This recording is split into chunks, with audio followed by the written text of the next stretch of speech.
ہوئے ہے۔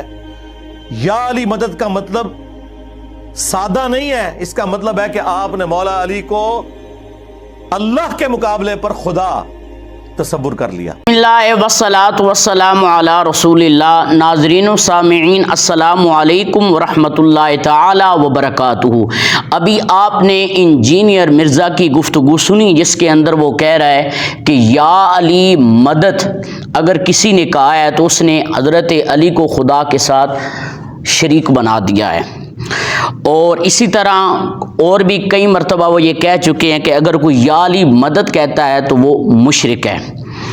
یہ بہت بڑا بہتان ہے کہ یا علی مدد کہنے سے کہ ہم حضرت علی کو خدا کا شریک بنا دیتے ہیں، اور ویسے انجینئر مرزا صاحب کہتے ہیں کہ میں کسی پر کفر کا فتویٰ نہیں لگاتا، تو یہ کتنی بڑی منافقت ہے کہ ایک طرف تو آپ یہ کہہ رہے ہیں میں کسی پر کفر کا فتویٰ نہیں لگاتا، اور دوسری طرف آپ مسلمانوں کے اندر کثرت کے ساتھ جو لوگ یا علی مدد کہتے ہیں آپ نے ان کو مشرک بنا دیا ہے۔ تو سب سے پہلے میں انجینئر مرزا صاحب کو علمی جواب دوں گا، اور ہو سکتا ہے کہ یہ جو مسئلہ ہے کئی نشستوں تک چلے انشاءاللہ۔ میں پہلے قرآن مجید اور پھر احادیث مبارکہ اور پھر اکابرین کی طرف آؤں گا کہ جو کہتے ہیں کہ یا علی مدد کہنا بالکل جائز ہے۔ سب سے پہلے انجینئر مرزا صاحب آپ یہ بات یاد رکھیں کہ جب ہم اللہ تعالیٰ کی توحید کا اقرار کرتے ہیں تو مدد جو ہے نا یہ اللہ تعالیٰ کی صفت مبارکہ ہے۔ یہ ضروری نہیں ہے کہ الوہیت کے لیے خدا کے ایک ہونے کے لیے اس بات پر یعنی کہ زور دیا جائے کہ اللہ کے سوا کوئی مددگار نہیں، جبکہ ہم جب کلمہ پڑھتے ہیں تو ہم یہ کہتے ہیں کہ اللہ کے سوا کوئی الہ نہیں ہے، ہم یہ نہیں کہتے کہ اللہ کے سوا کوئی مددگار نہیں ہے۔ یہ بڑا بنیادی نقطہ ہے جس کی طرف میں آپ احباب کی توجہ دلانا چاہتا ہوں۔ ہم جب اقرار کرتے ہیں تو ہم یہ کہتے ہیں کہ اللہ کے سوا کوئی الہ نہیں ہے، اللہ کے سوا کوئی معبود نہیں ہے، یعنی کہ اللہ کے سوا کسی کی عبادت نہیں کی جا سکتی۔ ہم یہ نہیں کہتے کہ اللہ کے سوا کوئی مددگار نہیں ہے۔ کیا آپ نے اللہ تعالیٰ کو اتنا بے بس بنا دیا ہے آپ کے ذہن کے مطابق کہ اگر اللہ تعالیٰ کے پاس اللہ تعالیٰ کی بہت ساری صفات ہیں، اگر ان میں سے اللہ تعالیٰ اپنی یہ ایک صفت مبارکہ اگر اپنے بندوں کو دیتا ہے تو اس کا مطلب ہے اللہ کا اختیار ختم ہو جائے گا، اللہ کی طاقت ختم ہو جائے گی؟ یعنی کہ آپ نے اللہ تعالیٰ کو اتنا چھوٹا بنا دیا ہے۔ اصل میں تو آپ لوگ اللہ تعالیٰ کی گستاخی کر رہے ہیں۔ ایک عام بادشاہ جو ہوتا ہے وہ اپنے وزراء کو اتنا اختیارات دے دیتا ہے تو کیا اس کی بادشاہت ختم ہو جاتی ہے؟ اگر اللہ تعالیٰ نے اپنی یہ صفت مبارکہ ہے جو مدد والی اگر اپنے بندوں کو دے دیا تو اس کا مطلب ہے کہ اللہ تعالیٰ کا مقام ختم ہو جائے گا، نعوذ باللہ استغفر اللہ۔ تو سب سے پہلے بنیادی یہ چیز بات یہ ذہن کے اندر رکھ لیں کہ یہ اللہ تعالیٰ کی صفت مبارکہ ہے، اور اللہ تعالیٰ کے پاس جو یہ صفت ہے اس کی تو ازلی اور ابدی ہے، لیکن اگر وہ اپنے بندوں کو عطا کرتا ہے تو وہ عطا کرتا ہے، ان کے پاس عطائی ہوتی ہے یہ چیز۔ اس کا مطلب یہ نہیں ہوتا کہ اللہ تعالیٰ نے اگر یہ صفت دے دیا ہے تو اللہ کا اپنا اختیار ختم ہو چکا ہے، نعوذ باللہ استغفر اللہ۔ ہمارا خدا وہ ہے، ہمارا اللہ وہ ہے کہ جس کی شان یہ ہے کہ اس کے پاس جو اپنی طاقت ہے وہ تو اپنی طاقت ہے، ازلی ہے، ابدی ہے، لیکن میرے اللہ کی یہ شان ہے کہ وہ اگر اپنی طاقت کسی کو عطا کرتا ہے تو اس کا مطلب یہ نہیں کہ میرے اللہ کا مقام ختم ہو جائے گا یا میرے اللہ کی طاقت ختم ہو جائے گی۔ تو یہ ذہن کے اندر رکھ لیں کہ ہم جب یہ اقرار کرتے ہیں کلمہ پڑھتے ہیں تو اس وقت ہم یہ کہتے ہیں کہ اللہ کے سوا کوئی الہ نہیں ہے، اللہ کے سوا کوئی معبود نہیں ہے۔ رہی بات یہ مدد کی تو یاد رکھیے آپ یہ کہتے ہیں کہ جو بندہ یا علی مدد کہتا ہے اس نے حضرت علی کو خدا کے ساتھ ملا دیا ہے، تو جناب قرآن پڑھیں۔ ویسے آپ بڑا دعویٰ کرتے ہیں نا میں بڑا مسلم علمی کتابی ہوں، میں مسلم علمی کتابی ہوں، ٹکے کا آپ جو ہے نا مسلم علمی کتابی نہیں ہے، آپ نے ڈھونگ رچایا ہوا ہے۔ صرف آپ کی اپنے من کی جو بات ہوتی ہے نا وہ دنیا کے سامنے رکھتے ہیں اور اس پر پھر وہ وغیرہ شروع کر دیتی ہیں۔ تو کوئی شے ہی نہیں، بابے تو کوئی شے ہی نہیں ہے، او بلند بلند آواز سے آپ کہتی ہیں، جبکہ حالت یہ ہے کہ جس طرح یہود و نصارہ کرتے تھے کہ وہ تورات میں سے، انجیل میں سے جو اپنے من کی بات ہوتی تھی وہ نکال لیتے تھے، اور جو حق بات ہوتی تھی اس کو چھپا دیتے تھے، آپ یہی کر رہے ہیں۔ آپ قرآن کا بار بار حوالہ کر دیتے ہیں نا، تو جناب میں بھی قرآن کی آیت آپ پیش کرنے لگا ہوں، ذرا سنیے انجینئر مرزا صاحب، سنیے۔ اللہ تعالیٰ سورہ مائدہ کے اندر ارشاد فرماتا ہے انما ولیکم اللہ ورسولہ، انما ولیکم اللہ ورسولہ والذین آمنوا الذین یقیمون الصلاۃ ویؤتون الزکاۃ وہم راکعون۔ اللہ فرماتا ہے کہ تمہارا مددگار اللہ ہے، تمہارا مددگار رسول ہے، اور تمہارا مددگار وہ ہے جو رکوع کے اندر زکوٰۃ دے دیتا ہے۔ اب اٹھائیے مفسرین کو دیکھیں کہ یہ آیت کب، اس کا شان نزول کس وقت کا ہے؟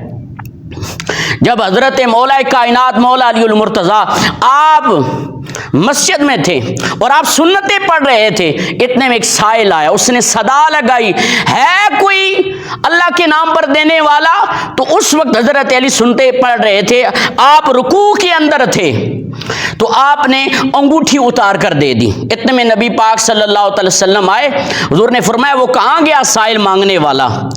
تو وہ آیا، اس نے کہا یا رسول اللہ مجھے مل گیا۔ حضور نے فرمایا کیا ملا ہے؟ کہنے کا انگوٹھی ملی ہے۔ حضور نے فرمایا کس نے دی ہے؟ اس نے کہا والذی ہوا راکعون، وہ جو رکوع والا جوان ہے اس نے مجھے انگوٹھی دی ہے۔ فوراً جبریل آگے قرآن کی آیت لے گئے کہ تمہارا مددگار اللہ ہے، تمہارا مددگار رسول ہے، اور تمہارا مددگار وہ ہے جو رکوع میں زکوٰۃ دے دیتا ہے۔ اب انجینئر مرزا صاحب مجھے یہ بتائیں، آپ کہتے ہیں کہ اللہ کے سوا اگر بندہ کسی کو مدد کے لیے پکارے تو وہ خدا کے ساتھ شریک بنا دیتا ہے، مجھے یہ بتائیں خدا خود فرما رہا ہے، خدا خود فرما رہا ہے کہ میں بھی مددگار ہوں، میرا رسول بھی مددگار ہے، اور علی بھی مددگار ہے۔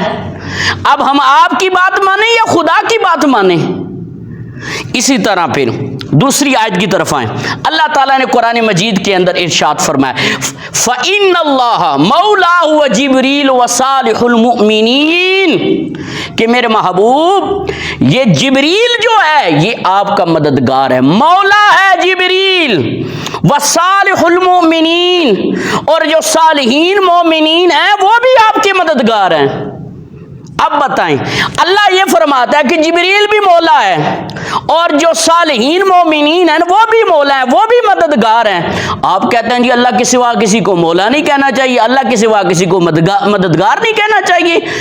کہاں آپ قرآن مجید پڑھتے رہے ہیں کہ جہاں سے اپنے وہ جو بتوں کے متعلق آیات ہیں جن میں اللہ نے فرمایا کہ بتوں کو نہ پکارو، بتوں سے مدد نہ مانگو، وہ آیات اٹھا کر آپ ہم پر فٹ کرتے ہیں جو یا علی مدد کہتے ہیں؟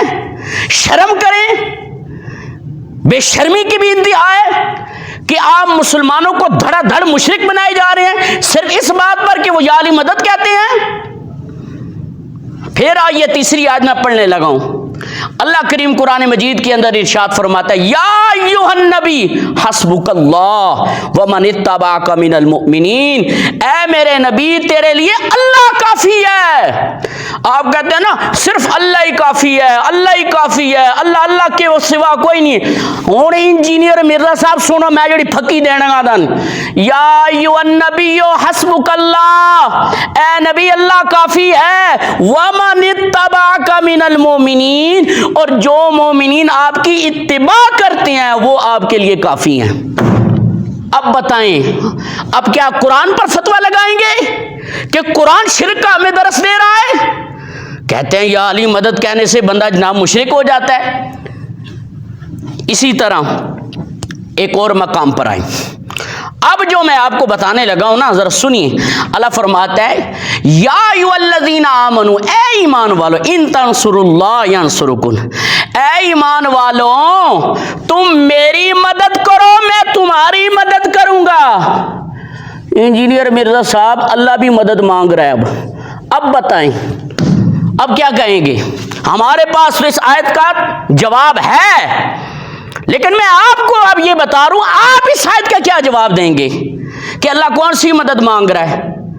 دین کی مدد مانگ رہا ہے نا کہ ایمان والو تم دین کی مدد کرو، دین کے لیے قربانیاں دو، تو جو اللہ تعالیٰ خود دین کی مدد نہیں کر سکتا، لیکن نہیں اسباب ہیں، چیزیں ہیں، یہی تو ہم آپ کو بتانا چاہتے ہیں کہ اس میں کوئی شک نہیں ہے کہ حقیقی مددگار اللہ ہی ہے، حقیقی مددگار اللہ ہی ہے، لیکن جب اللہ تعالیٰ کسی کو اختیار دیتا ہے تو وہ بھی مدد کر سکتا ہے۔